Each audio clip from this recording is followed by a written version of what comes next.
예배하는 모든 분들 가운데 이 말씀의 축복이 함께 하시기를 주님의 이름으로 축원합니다. 계속해서 말씀을 살펴보겠습니다. 6절 말씀입니다. 여호와는 내 편이시라 내가 두려워하지 아니하리니 사람이 내게 어찌할까. 여호와께서 내 편이 되사 나를 돕는 자들 중에 계시니 그러므로 나를 미워하는 자들에게 보응하시는 것을 내가 보리로다라고 말씀합니다. 지금 시편 기자는 하나님께서 자기 편이라고 선언하고 있습니다. 이는 하나님께서 자기와 함께 계시고 자기 곁에 계셔서 그 크신 능력을 사용하셔서 바로 도우신다는 바로 의미입니다.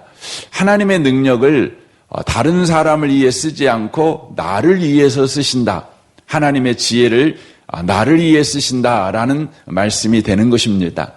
그런데 여기서 여호와는 내 편이시다 이렇게 말하는 고백은 바로 이와 같은 고백과 같습니다. 나는 여호와 하나님 편이라 이 고백과 함께하는 고백입니다.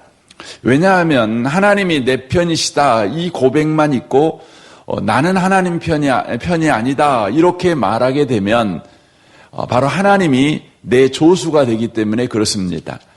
하나님은 내 인생의 주인이십니다. 주인으로서 내 인생을 돕는 분이십니다. 하나님은 아버지십니다. 아버지로서 내 인생을 바로 돕는 분이시라는 바로 고백인 것입니다. 이 아침에 오신 복 있는 성도 여러분, 하나님이 내 편이시다 이렇게 고백할 때 나는 하나님 편입니다. 하나님이 내 편입니다. 하나님은 나는 또한 하나님 편입니다. 이렇게 하나님과의 관계 속에서 하나님이 나를 어떻게 돕는지를 바르게 고백할 줄 아는, 그렇게 바르게 아는 그런 신앙생활이 저와 여러분에게 꼭 필요한 것입니다. 어떤 분들은 하나님이 내 편이라는 믿음만 가지고 살다 보니 우리가 그 항아리 흔들면 거기에서 진이라는 굉장한 힘을 가진 요종이 나오지 않습니까? 그와 같이 하나님을 생각할 때가 많습니다. 하나님을 필요할 때 씁니다. 하나님은 힘만 갖고 계신 분이십니다. 지혜만 갖고 계신 분이십니다. 그렇지만 나의 인생에는 사실 관계가 없는 분이십니다. 그냥 내가 부리고 싶으면 부리는 것입니다. 이 신앙을 가지고 있었던 구약의 대표적인 사람이 누구냐면 욥이라는 사람입니다. 욥이라는 사람은 하나님이 자기 편이라고 믿었습니다. 언제 하나님이 자기 편이라고 믿었냐면 하나님께 정성을 다할 때, 하나님께서 원하시는 인생 살아갈 때에 하나님이 자기 편이 된다고 생각을 했습니다. 그래서 그런 인생을 살아가려고 무진장 애를 썼습니다.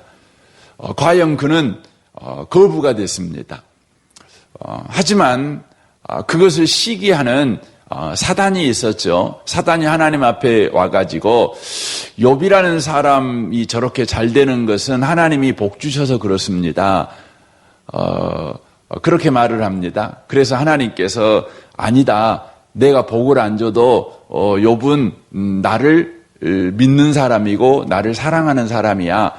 그랬더니 이 마귀가 그렇죠. 아닙니다. 하나님께서 모든 복을 거두어가 버리시면 욥은 반드시 하나님을 배반할 것입니다. 그랬더니 하나님께서 그럼 한번 해봐라 그러죠. 그래서 욥의 고난이 시작되는 것 아니겠습니까? 그러니까 욥의 고난의 시작은 마귀가 하나님에게 와서 이렇게 내기를 함으로 시작된 것 같이 보입니다. 그래서 욥기서를 잘못 읽는 분들은 하나님과 마귀가 인간을 가지고 내기한, 그래서 인간은 장기판에 졸 정도에 불과하다 이렇게 이해를 하시는 분들이 계십니다. 하지만 하나님께서 이 욥기 전체를 통해서 보여주는 것은 바로 사단을 통해서 하나님께서 욥을 향한 높은 뜻을 이루어 가시기 위해서 바로 마귀의 말을 허락하셨다. 이것을 알 수가 있습니다. 하나님이 진정으로 욥에게 원하시는 것이 무엇입니까? 바로 하나님께서는 욥이 하나님을 창조하신 아버지라는 것을 알기를 원하셨습니다. 그래서 욥이 잘못해도 하나님이 욥을 책망할 수는 있지만, 욥을 야단칠 수는 있지만, 욥을 멸망시키기 위해서 욥에게 바로 해코지하기 위해서 하나님께서 야단치고 매를 때리고 이렇지 않다는 것이죠. 매를 때리든 복을 주시든 아버지는 바로 욥이 바로 건강한 아버지와의 관계 속에서 살아가는 인격적인 사람, 훌륭한 사람, 존귀한 사람이 되기를 원하시는 분이라는 것을 욥이 알기를 원하셨다는 겁니다. 그래서 고난이 그렇습니다. 고난이 그렇습니다. 사랑하는 성도 여러분, 욥이 비로소 고백하는 것입니다. 하나님이 내 편이신데, 내 인생의 주인이시구나, 내 인생의 아버지시구나, 이걸 고백하는 겁니다. 사랑하는 성도 여러분, 여러분의 신앙생활이 하나님을 조수로 부리는 그런 신앙생활이 아니라 나는 하나님의 자녀다. 나는 하나님의 바로 하나님은 나의 아버지시다. 이것을 놓치지 않고 신앙생활을 꼭 하시면 좋겠습니다. 이게 기가 막힌 것입니다. 그래서 여러분 구약 성경하고 신약 성경하고 바로 이 부분이 많은 차이가 있는 것을 보게 됩니다. 구약에 바로 믿는 사람들은 하나님이 아버지라는 것을 고백하며 믿는 사람들이 많지 않습니다. 대표적인 사람은 다윗이지만 다윗은 하나님을 자기의 왕으로 섬겼습니다. 그럼에도 불구하고 그 근저에가 하나님이 자기의 아버지라는 것을 그가 믿습니다. 하지만 구약의 성도들은 하나님에 대해서 기본적으로 두려움이 있었습니다. 하지만 예수님께서 이 땅에 오시죠. 하나님의 아들이신 예수님이 이 땅에 오셔서 바로 큰 구원을 이루시죠. 그리고는 우리 가운데 오십니다. 성령으로 우리 가운데 오시지요. 이 성령님이 누굽니까? 아들의 영, 예수님의 영입니다. 그래서 로마서 8장에서 이 성령 받은 사람들은 어떻게 되냐면 예수님 때문에 하나님을 아바지라고 불러요. 아바지. 그러니까 아빠라는 말은 아버지를 친근하게 부르는 것 아니겠습니까? 어떻게 하나님을 아버지라고 부를 수 있습니까? 그런데 아들이신 예수님의 영이 우리 가운데 들어와 우리가 바로 구원받은 자가 되었습니다. 아들이 있는 자에게는 생명이 있어요. 무슨 생명이 있죠? 아들의 생명이 있는 겁니다. 그래서 하나님을 우리가 아버지라고 부를 수 있게 되었다는 것입니다. 저는 이 아침에 오신 복 있는 분들이 오늘 하루 온통 하나님이 내 아버지라는 것을 기뻐하며 이것을 계속해서 여러분이 입술로 고백하는 그런 복 있는 한날을 살아내시는 분들이 되시기를 바랍니다. 8절입니다. 여호와께 피하는 것이 사람을 신뢰하는 것보다 나으며 여호와께 피하는 것이 고관을 신뢰하는 것보다 낫도다라고 말합니다. 말할 것도 없지요. 말할 것도 없죠. 왜 사람을 피하는 것이 사람에게 피하는 것이 옳지 않습니까? 왜 고관을 의지하는 것이 옳지 않습니까? 여러 이유가 있지만 크게 보면 그 능력이 한계가 있기 때문에 그렇습니다. 그리고 그 사는 날이 한계가 있기 때문에 그렇습니다. 한계가 있죠. 언젠가는 다 죽습니다. 아무리 고위고관이라도요 죽지요. 대통령이라고 해도 5년이면 물러나야 되는 거 아니겠습니까? 기간이 정해져 있습니다. 그뿐만 아니라 능력이 한계가 있습니다. 그렇죠.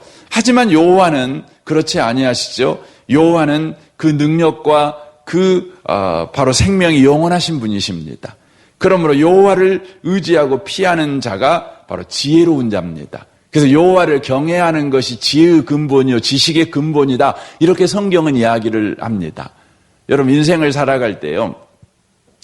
어떤 사람이 지혜롭냐? 그러면 여러분 그 세상에서는 그래요. 그 줄 잘 쓴 사람이 그 지혜로운 사람입니다. 줄 잘 쓴 사람이요. 뭐 직장에도 줄이 있지 않습니까? 이 세상에도 다 줄이 사업하려면 줄 잡아야 됩니다. 이걸 뭐 고급진 말로 말하면 바로 사람 복이 있어야 되는 겁니다. 사람 복이 있어야 되는 겁니다. 그래서 인복이 있어야 된다 그러잖아요. 그래서 세상에서 사람들이 흔히 하는 말이 복 중에 복이 뭡니까? 인복 아닙니까? 인복. 인복이어야죠. 인복이 있어야 그 사람이 복 있는 사람 아닙니까? 어디를 가든지 그 인복이 있어요. 얼마나 귀합니까? 세상에서는 그렇습니다. 그런데요, 성경은 우리에게 말합니다. 그렇지 않다는 것입니다. 인복을 구하지 말고 하나님 복을 구하라는 것입니다. 그래서 사람이 영리한 사람들은 인복이 많아가지고 그냥 어떤 사람을 잡을지, 어떤 사람에게 잘 보일지 이걸 잘합니다. 이게 지혜로운 사람이죠. 하지만 그건 세상의 지혜로운 사람입니다. 진짜 지혜는 하나님을 붙잡는 겁니다. 저는 이 아침에 오신 복 있는 분들이 오늘 하루를 살아갈 때 진짜 지혜로운 분들이 꼭 되셨으면 좋겠습니다. 14절 보십시오. 여호와는 나의 능력과 찬성이시요 또 나의 구원이 되셨도다. 의인들의 장막에는 기쁜 소리, 구원의 소리가 있으며 여호와의 오른손이 권능을 베푸시며 여호와의 오른손이 높이 들렸으며 여호와의 오른손이 권능을 베푸셨도다라고 말씀합니다. 하나님께 피하는 자에게 하나님께서 이렇게 하신다는 것이죠. 여기에 연거푸 하나님의 오른손이 등장합니다. 3번이나 등장합니다. 하나님의 오른손은 하나님의 능력입니다. 하나님의 능력이라는 말은 하나님만 하실 수 있는 바로 능력을 의미하는 것입니다. 사람은 능히 흉내도 낼 수 없는 바로 능력을 의미하는 것이죠. 그 능력으로 우리 하나님께서 우리 가운데 크신 구원을 베풀어 주실 것을 약속하십니다. 이게 여호와께 피하는 자가 범사에 누리는 복이라는 것입니다. 여러분 주님을 붙잡고 있으면 저와 여러분은 7번 넘어져도 8번째 일어납니다. 이게 놀라운 것입니다. 그래서 19절에 말하지요. 내게 의의 문들을 열지어다. 내가 그리로 들어가서 여호와께 감사하리로다. 이는 여호와의 문이라 의인들이 그리로 들어가리로다 라고 말씀합니다. 어떤 상황 어떤 형편에서도 여호와께 피하는 자들은 바로 무너져 내리는 담벼락에 기대는 것 같은 그런 절망을 절대 경험하지 않는다는 것입니다. 그런 부끄러움을 절대 경험하지 않는다는 것이죠. 제가 요즘 많이 느끼는 게 있어요. 요즘 뭐 교회에 이런 문제들이 있어서 어쨌든 우리 강주 시내에서는 그래도 어쨌든 좀 영향력이 있다는 그 목사님들이 막 저한테 막 전화 오고 그래서 뭐 이렇게 저렇게 막 이야기를 이렇게 하셔요. 뭐 돕고 싶다는 말씀도 하시고 뭐 이런저런 이야기를 쭉 하셔요. 감사한 일이죠. 그런데 결론적으로 보면 뭐냐면 아무 도움이 안 돼요. 결론적으로 보면 계속해서 느끼는 게 뭐냐면 하나님밖에 답이 없구나. 이 부분을 계속해서 배워갑니다. 배워가는 겁니다. 하나님만 바라봐야 되는구나. 그 사람이 부끄러움을 안 당하는구나. 설령 내가 생각하는 방향으로 안 흘러가도 하나님을 의지하고 있으면 모든 게 합력의 선을 이룬다는 것이죠. 참 기가 막히죠. 저는 지금까지 살아온 인생에서 그런 일들을 너무 많이 경험을 해왔고 또 하나님께서 그렇게 책임져 왔기 때문에 그걸 다시 한번 확인해 보는 시간을 제가 경험하는 것 같습니다. 이 아침에 오신 복 있는 성도 여러분, 하나님은 절대 저와 여러분을 부끄럽게 만들지 않으십니다. 오늘도 하나님을 의지하며 나아가십시오. 그래야 저와 여러분이 찬양하게 될 것입니다. 여호와께 감사하리로다. 이는 여호와의 문이라 의인들아 그리로 들어갈지로다. 찬양하게 될 거라고 하는 것이죠. 저는 이 시편 118편 말씀 가운데서 가장 제가 이 말씀을 준비하면서 은혜를 받았던 부분이 22절 말씀입니다. 보십시오. 건축자가 버린 돌이 집 모퉁이의 머릿돌이 되었나니 이는 여호와께서 행하신 것이요 우리 눈에 기이한 바로다. 그 하나님을 의지하고 나아가는 인생, 아니 아버지신 하나님이 우리 인생 가운데 지금 무슨 일을 하시는가? 그래서 우리는 감사하며 찬양할 수밖에 없는가?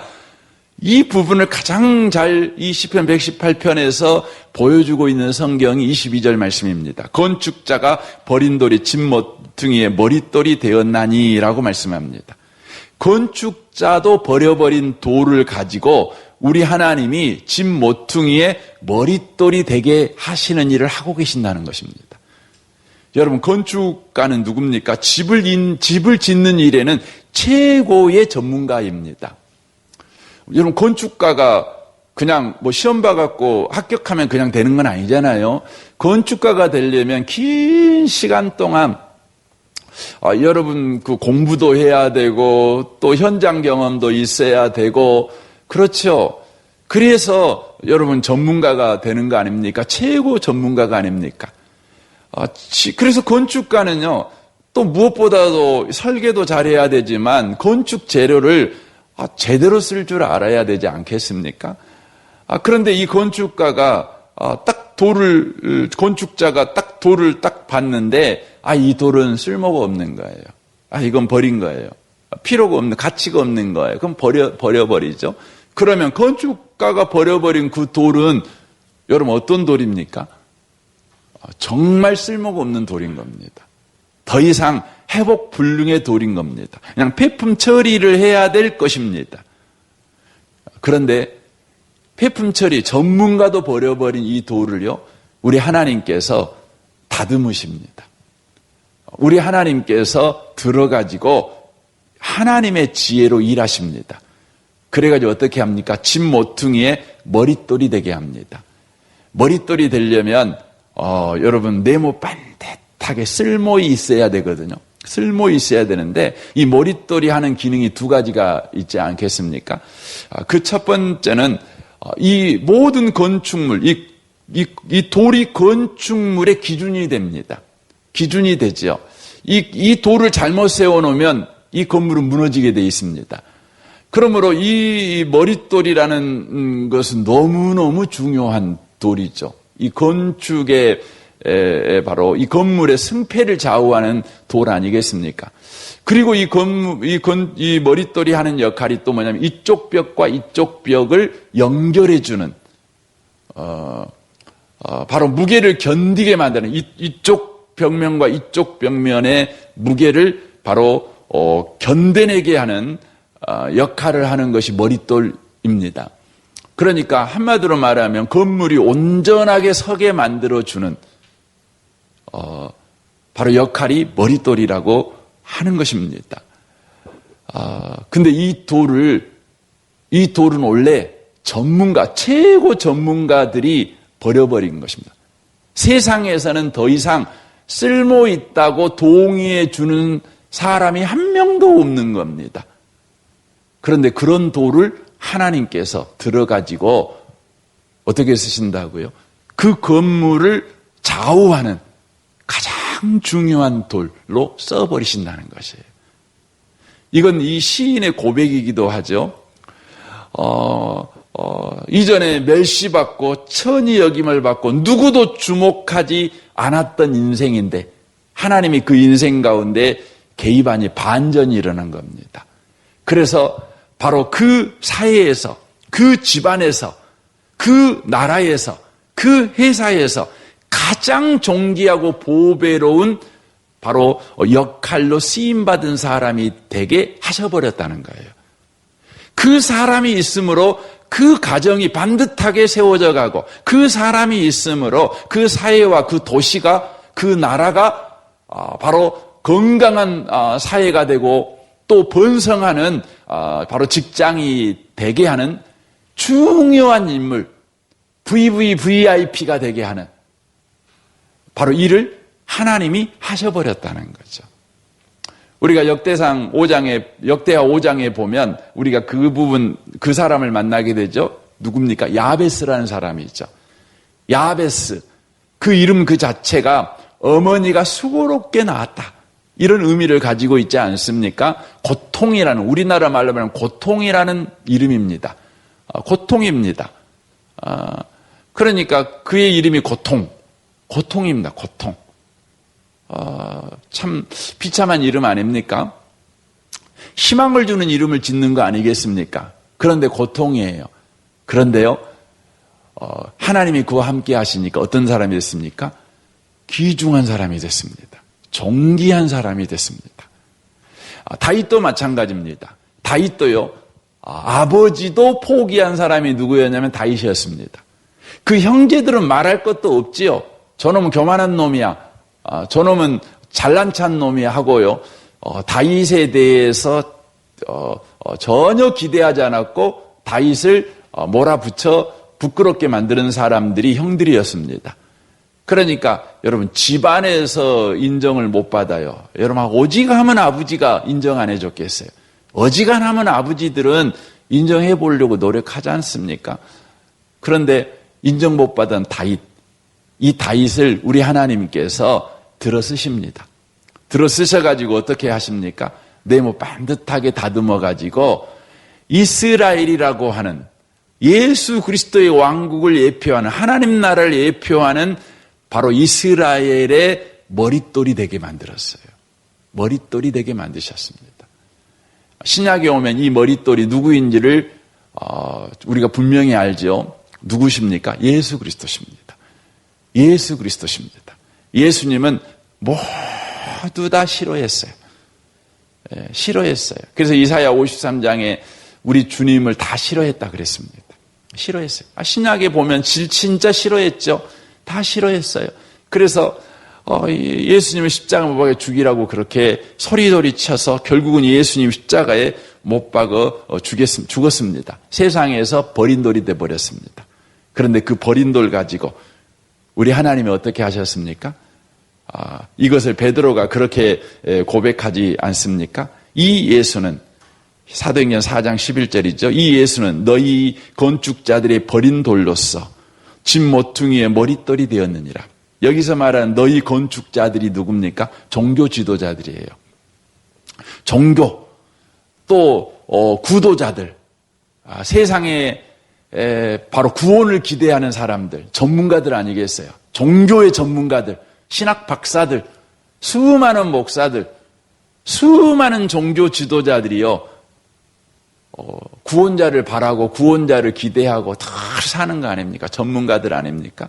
근데 그런 사람들에게 버림받은 분이 누구냐면 예수님이셔요. 근데 그 예수님을 우리 하나님께서 바로 모퉁이의 머릿독이 되게 하셨어요. 그리고 12절에 말하죠. 다른 이로서는 구원을 받을 수 없나니 천하 사람 중에 구원을 받을 만한 다른 이름을 우리에게 주신 일이 없다. 그렇게 말씀하는 겁니다.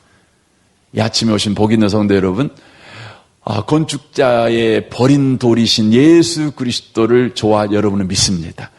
우리 안에 이 예수님이 들어와 계십니다. 이 말은 어떤 걸 우리에게 말씀해 줄까요?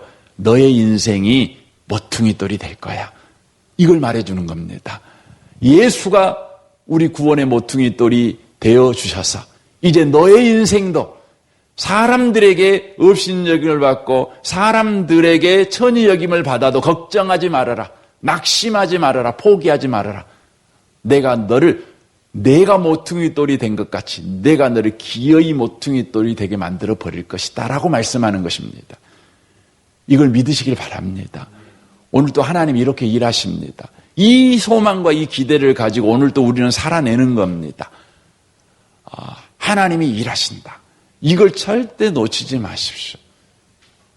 오늘도 그 하나님을 찬양하며 그 하나님을 높이는 복 있는 하루를 살아내는 모든 분들이 다 되시기를 주님의 이름으로 축원합니다. 아멘. 우리 같이 기도하겠습니다.